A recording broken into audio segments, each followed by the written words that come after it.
Alright, hi guys. I think it's been a while since I uploaded a video.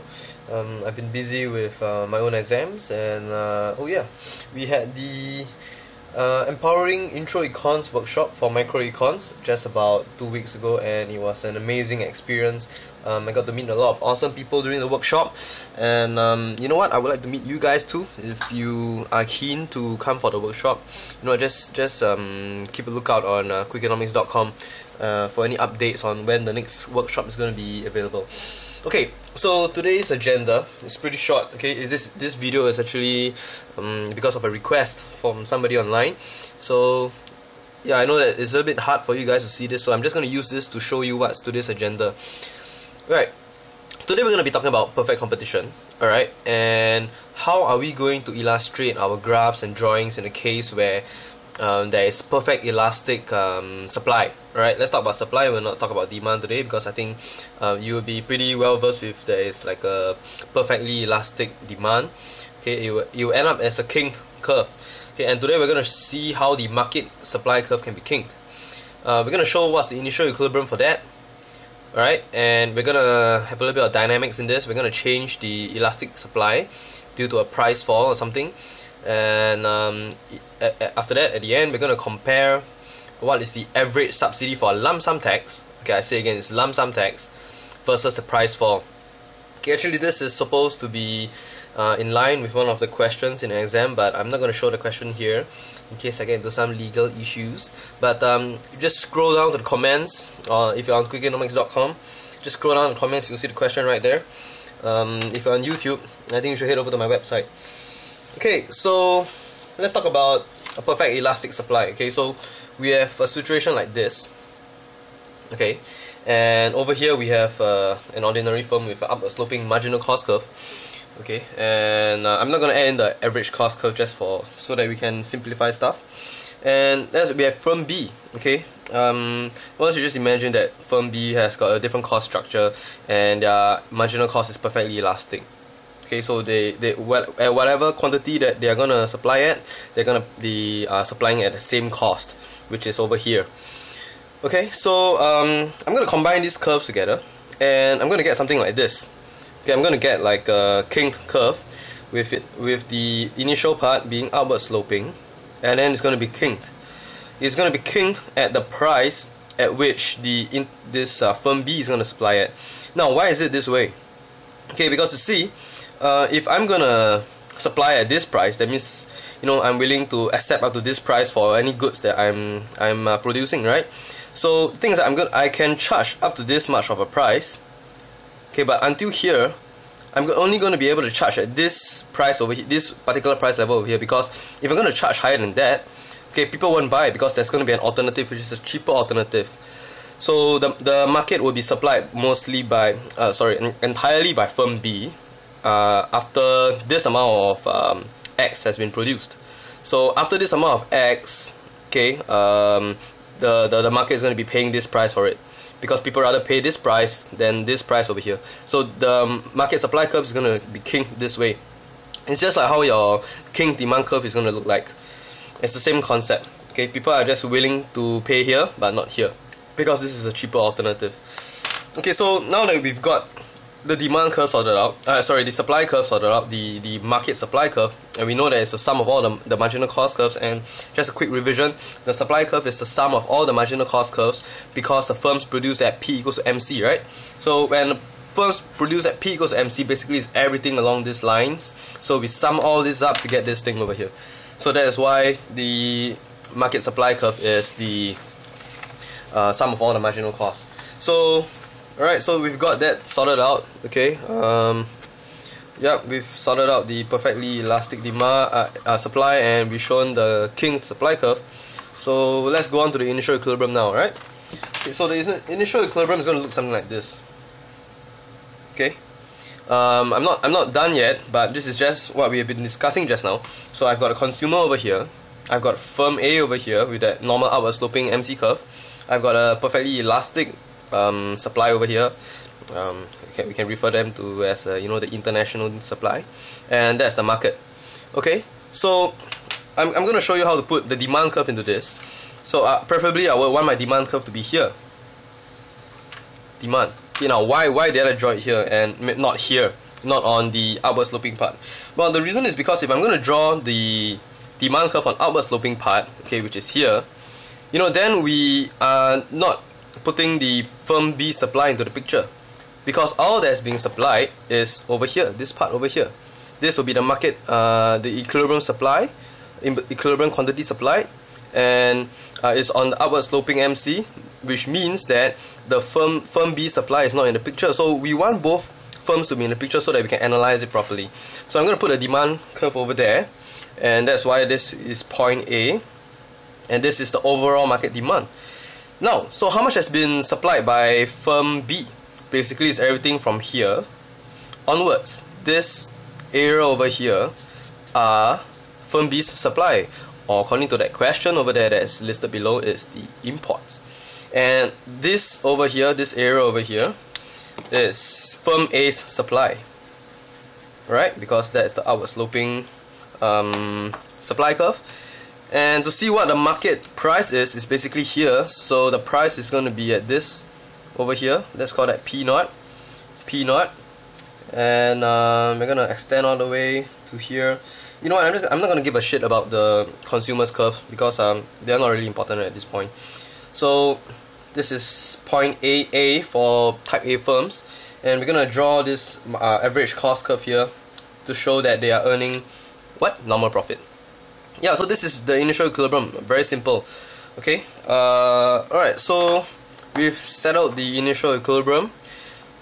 Alright, let's move on to a change in elastic supply. There's a price fall. Okay, so maybe from where firm B is from, they can now supply good X at a slightly lower price. Okay, so firm B supply at a lower price. So what happens is that their cost curve is going to shift down. Okay, now stick with me here. The cost curve is going to shift down. Okay, so there'll be more imports. Why? Because check this out. This is going to shift down. This black portion here is going to shift down, and our new market supply curve is going to be SS1. Okay, because of this shifting down. And we understand the concept about this king curve already, right? So now there'll be more imports from, more supply from firm B. So where is firm B's supply? It starts from here, where it kings, all the way to X1. Okay, here again, from here all the way to X1. So there are more imports now, and there are lesser of our firm A's goods in the market. And what happens to our dear firm A is that it's going to be experiencing some losses over here. Okay, pretty poor thing stuff. And this is their losses, right? Okay, this is where they'll be producing now. This is X1A, so it's always P equals to MC. And this is their average cost over here. So once the average cost is higher than the price, so this is the losses that they are facing, right? Okay, so we have seen how the curves can move when something happens to the elastic supply. And just let me mark out the supply for the imports, right? So these are imports of firm B's, right? I'm just gonna write imports over here. Okay, so what if there has been a lump sum subsidy given to firm A? Okay, so we have sorted this out. Now we're gonna talk about comparing an average subsidy per unit versus the price fall. So it's a lump sum subsidy given to firm A, and what we want to do is we want to bring them back to normal profit. So to bring them back to normal profit, what we want to do is we want to have the AC curve to go down all the way here, so that the price is equal to the average cost. And when the price is equal to the average cost, it means that they just break even, and they are not experiencing losses anymore. So let's do that, shall we? Okay, so I'm gonna bring this down. Oh yeah, take note, this is not gonna move, okay, because the MC curve didn't move. Okay, just take note of that. Alright, so let me continue with this. I'm gonna draw the AC curve right here. Okay, there's a new AC curve, and now they're experiencing normal profits again. So now we want to compare, alright, which is bigger, the average unit subsidy or the price fall per unit. So we can see that the price fall per unit is very obvious. Oh man, this one.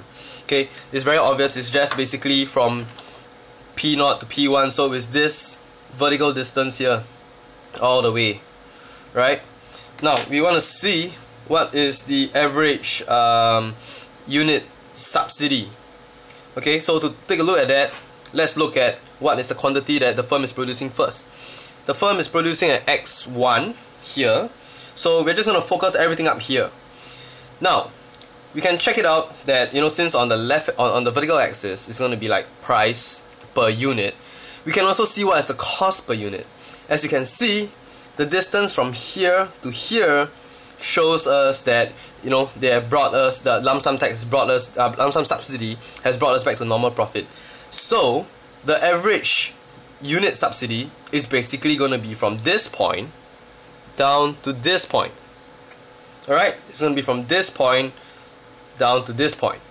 So if you're going to compare this to this and P0 to P1, you will notice that the per unit, the average subsidy per unit is going to be bigger than the price fall.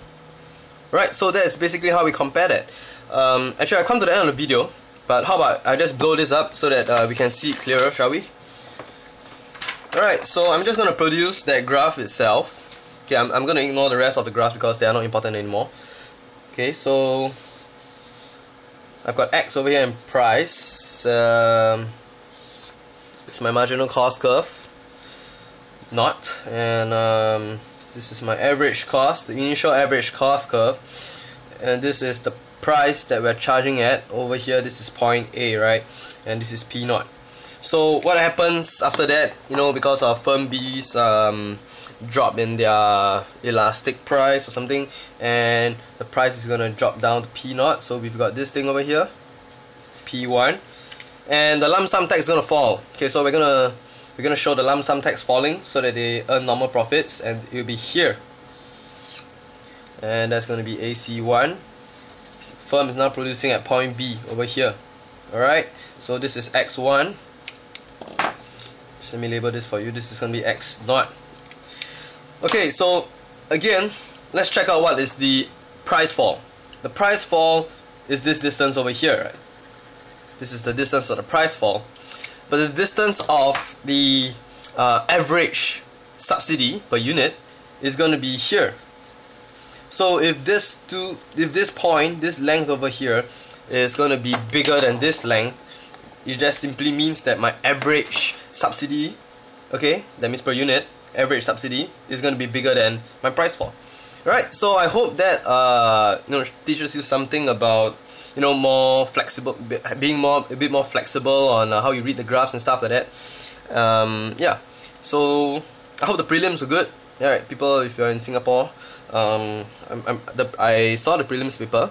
You know, it's consisted of past year questions. I think it's pretty manageable.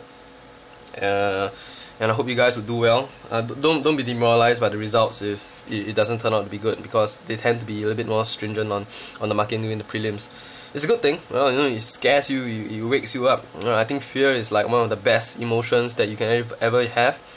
Alright, okay, maybe not the best emotion, the best negative emotion that you can have, because you scare yourself until you get ready for it. Okay, yeah, so that's what we've gone through today. Yep, that's all for today's agenda. Yeah, and to Irene, I hope I managed to answer your question. And you know, thanks for emailing me. Thanks for commenting and requesting for something. And I hope this really helped you. Alright, see you guys next time.